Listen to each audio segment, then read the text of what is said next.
Hello my all dear students, welcome all of you. बहुत बहुत स्वागत है आप सबका आपके अपने इस यूट्यूब चैनल पे। सो डियर स्टूडेंट्स, आज की क्लास है हमारे क्लास 10th के स्टूडेंट्स के लिए। ये पहली क्लास है हमारे हिंदी माध्यम के विद्यार्थियों के लिए और हम क्लास 10th में डॉक्टर मनोहर रे की बुक को पढ़ाएंगे। तो सबसे पहला चैप्टर हम इसमें लेंगे त्रिकोणमिति का, और ये हमारा अध्याय नंबर 8 है। तो इसको हम पढ़ाएंगे, फिर धीरे धीरे बाकी के अध्याय जो शेष हैं उनको भी हम पढ़ाएंगे। सो डियर स्टूडेंट्स, आप कॉपी पेन लेके बिल्कुल तैयार बैठिए, बिल्कुल सारी चीज़ों को नोट करते चलिए और यकीन मानिए कि मैथमेटिक्स अब आपके लिए बहुत ही सरल होने वाली है। सो चलिए स्टार्ट करते हैं आज की क्लास को। सो सबसे पहले लिख लेते हैं कि हमारा आज का जो टॉपिक है वो है त्रिकोणमिति। तो ये त्रिकोणमिति जिसको कि हम इंग्लिश में बोलते हैं ट्रिगोनोमेट्री, तो ये मैथमेटिक्स की एक ब्रांच है। तो इसमें हम त्रिकोणमिति में क्या पढ़ते हैं, त्रिकोणमिति का क्या मीनिंग होता है। तो त्रिकोणमिति का मीनिंग होता है, जब हम इसको पढ़ेंगे तो ये आता है त्रिभुज की भुजाओं का नापना। त्रिभुज की भुजाओं का नापना।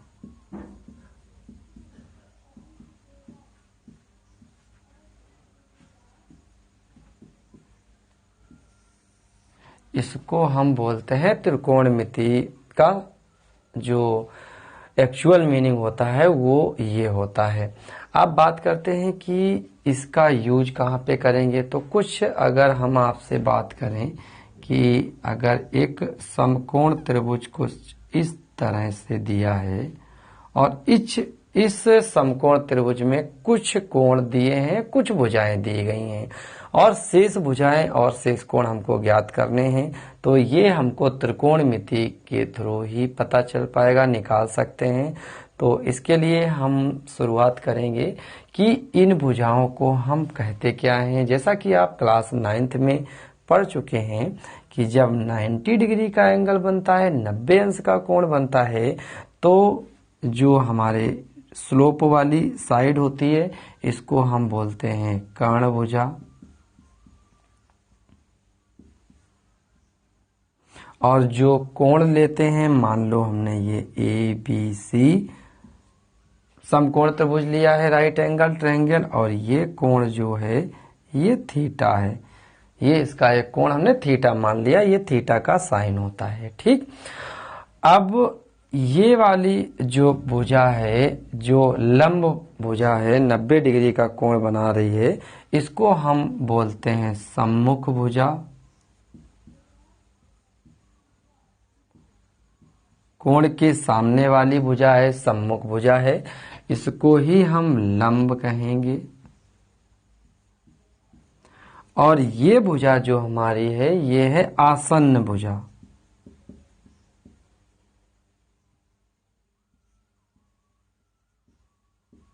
इसको हम पढ़ेंगे आधार।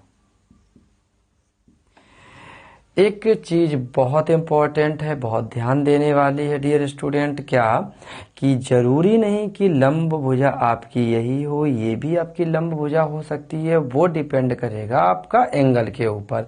जैसे कि अगर हम इस फिगर को इसी तरीके से बनाएं, बिल्कुल सेम यहाँ पे, और ये कोण थीटा ना दे के अगर हम ये एंगल थीटा दे दें, तो आपका जो लंब होगा वो आपका ये वाला होगा। तो आपको क्या यहाँ से पता चला कि जो कोण होता है, कोण के सामने वाली भुजा ही आपकी लंब कहलाती है। जैसे कि यहाँ पे कोण ये थीटा था, तो इस थीटा के सामने वाली भुजा थी BC, इस वजह से ये लंब था।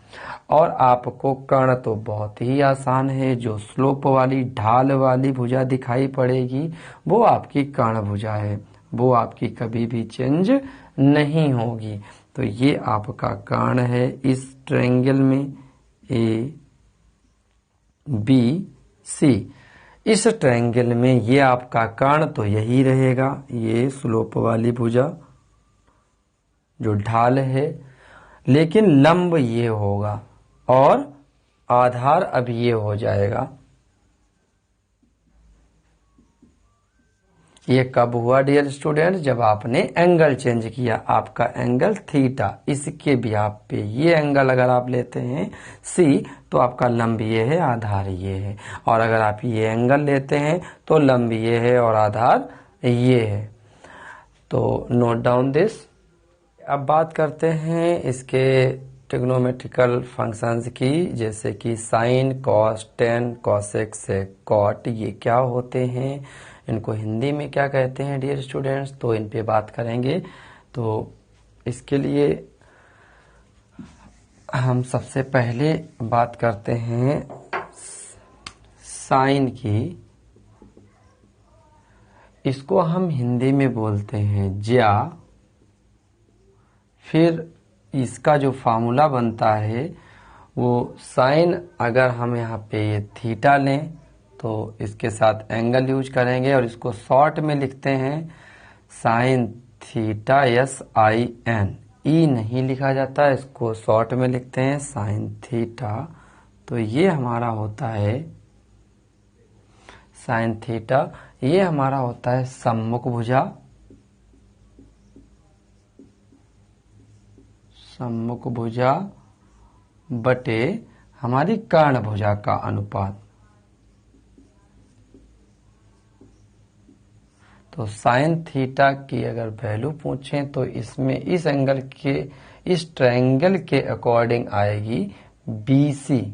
जो सम्मुख भुजा है वो आपकी BC है, तो यहाँ पे लिखेंगे BC अपान जो आपकी कर्ण भुजा है वो A से C तक गई है, ये हम लिखेंगे AC। तो ये पहला फार्मूला है, साइन थीटा बराबर BC अपान AC। ऐसे ही दूसरा होता है हमारा कोसाइन, और इसको हम हिंदी में बोलते हैं कोज्या। और ये हमारा होता है जो आसन्न भुजा होती है, आसन्न भुजा बटे कर्ण भुजा।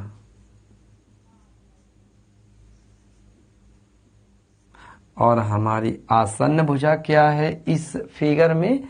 AB। तो ये हमारा AB है और अपान में कर्ण भुजा है AC। तो इसको हम शॉर्ट में कॉस लिखते हैं, COS और थीटा। तो कॉस थीटा का फार्मूला बना हमारा AB अपान AC। इसको हम और भी लिख सकते हैं दूसरे भी नाम से, BC जैसे कि आपका लंब है, तो इसको हम लिख सकते हैं लंब बटे, और ये हमारा है AC कर्ण। ऐसे ही इसको लिख सकते हैं, AB हमारा आसन्न भुजा तो है ही AB, उसके साथ साथ आधार भी है, तो इसको हम लिख सकते हैं आधार बटे कर्ण। अब जो हमारा तीसरा मेन ट्रिग्नोमेट्रिकल फंक्शन है वो है टेंजेंट।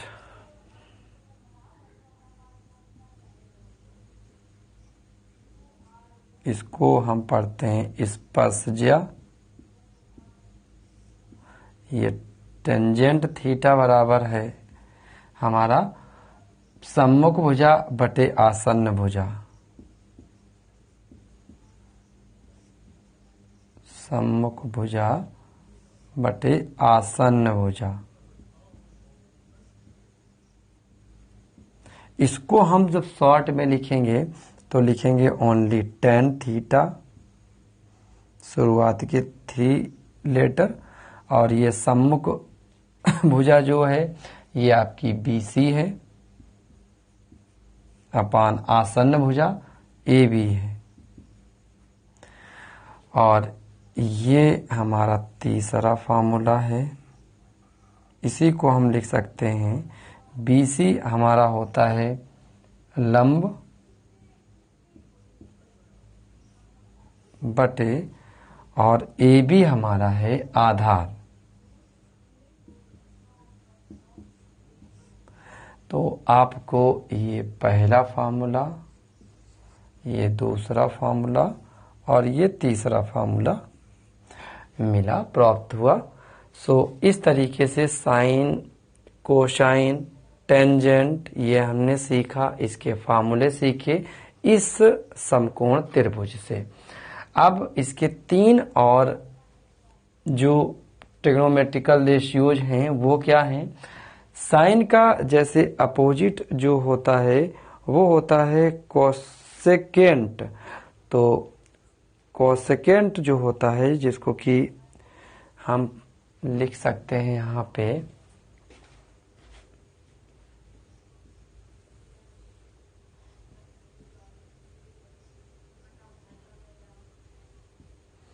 और ये होता है जस्ट साइन का अपोजिट। जैसे इसमें लंब बटे कर्ण है तो ये अपोजिट कर्ण बटे लंब होगा, इसका अनुपात। तो यहाँ पे आएगा कर्ण भुजा बटे जो लंब है मतलब सम्मुख भुजा।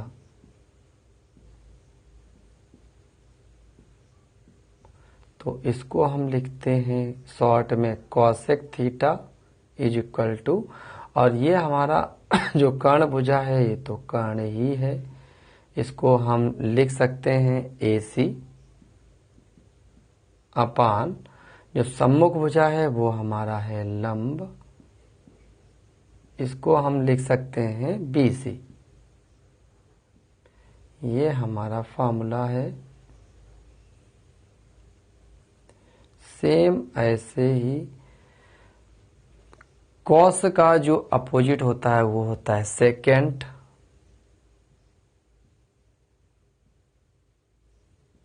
थीटा। ये जस्ट अपोजिट कर्ण अपान आधार, कर्ण बटे आधार। तो कर्ण भुजा और बटे आधार को हम आसन्न भुजा कहते हैं।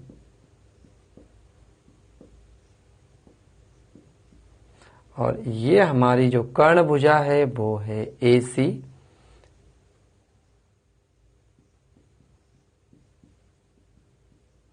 अपान, और जो हमारी आसन्न भुजा है वो हमारी है AB, जिसको कि हम पढ़ेंगे आधार। आसन्न भुजा को हम आधार भी लिख सकते हैं और ये AB है। तो ये जब शॉर्ट में लिखेंगे तो इसको सेक थीटा लिखते हैं।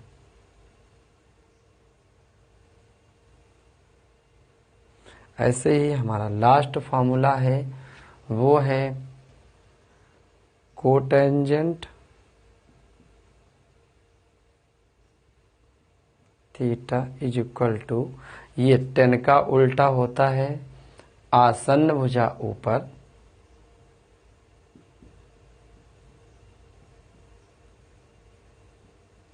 बटे में सम्मुख भुजा।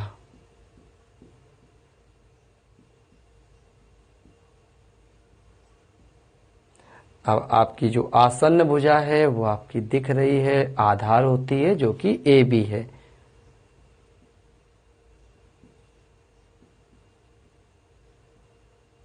अपान, और जो सम्मुख भुजा है वो आपकी लंब होती है जो कि BC है।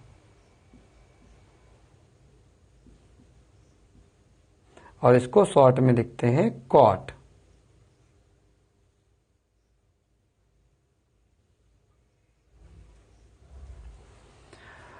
तो डियर स्टूडेंट, ये आपका फार्मूला नंबर 4,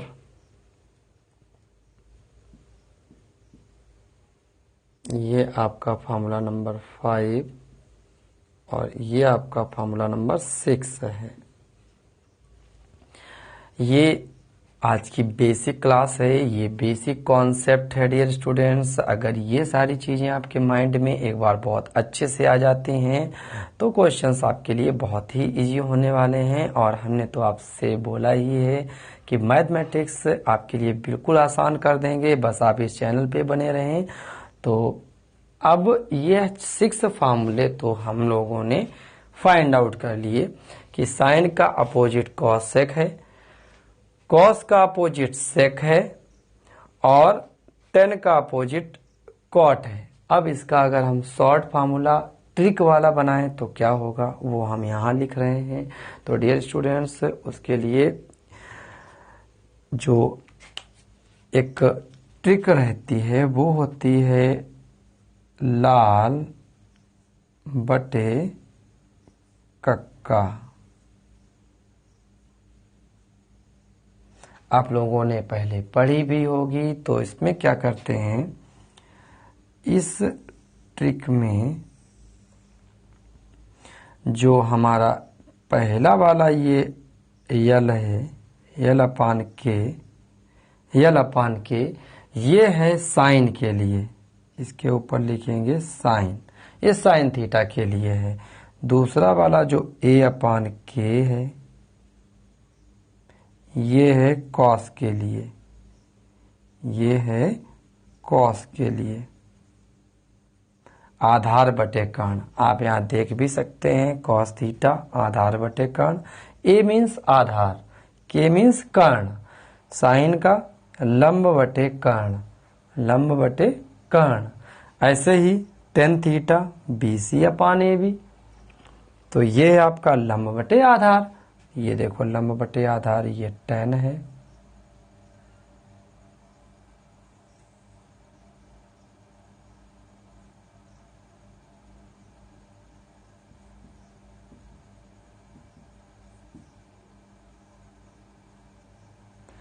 ये आपका 10 है और बाकी के जो बचे हुए 3 हैं ये अपोजिट वर्क करते हैं। जैसे अभी हमने बताया कि साइन का अपोजिट कॉसेक होता है, तो साइन थीटा बराबर लंब बटे कर्ण।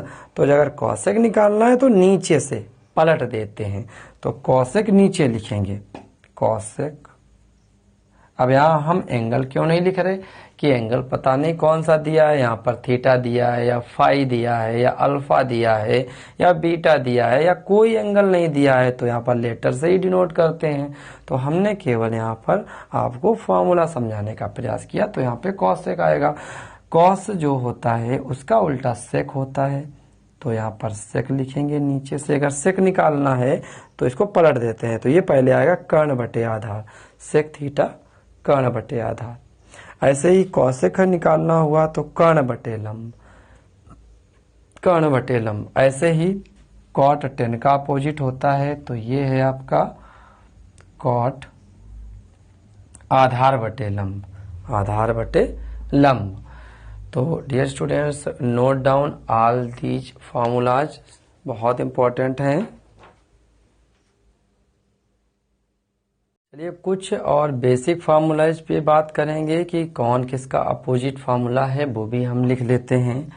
जैसे कि साइन थीटा का जो अपोजिट होता है वो होता है कॉसेक थीटा, और कॉस थीटा का जो अपोजिट होता है वो होता है सेक थीटा। तो cos theta is equal to 1 sec theta, और टेन थीटा का जो अपोजिट होता है वो होता है 1 कॉट थीटा।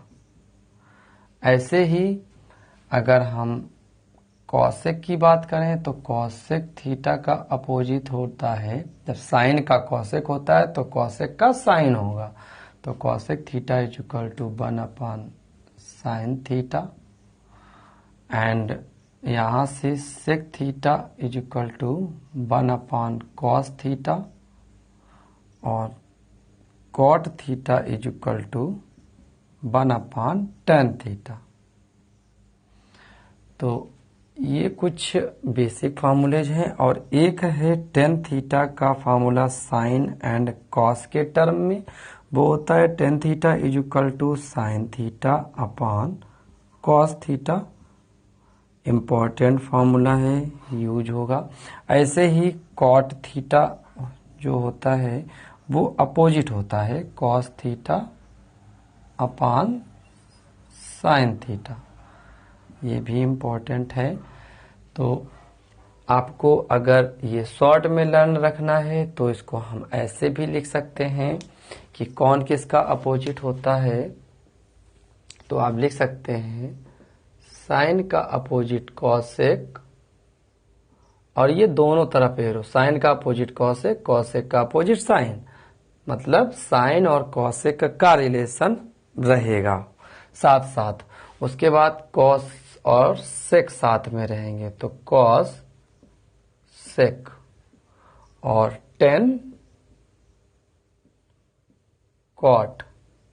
अगर आप ऐसे लिख लेते हैं तो आपको याद रहेगा।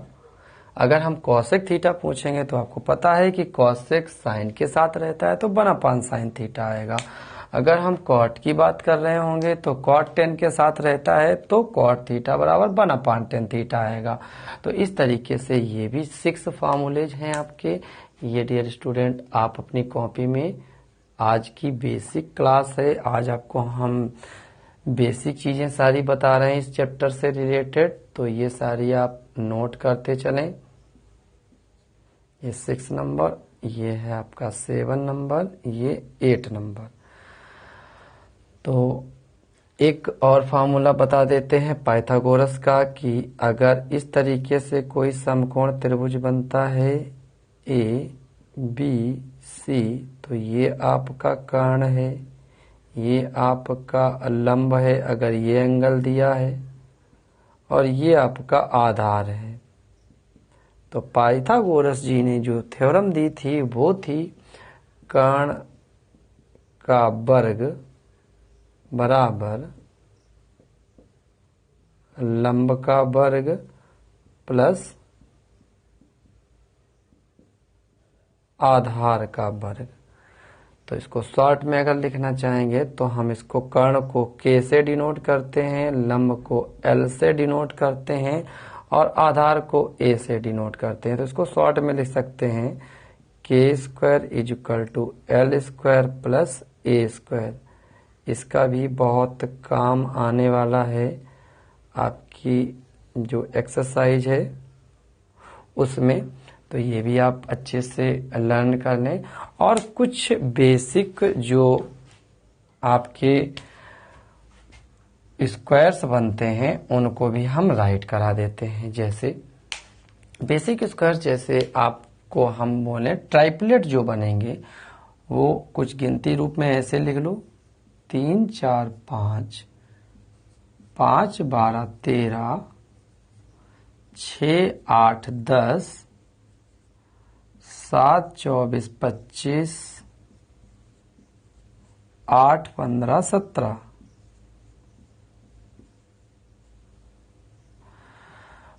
उसके बाद और भी अगर आप लिखना चाहें तो 10 24 26।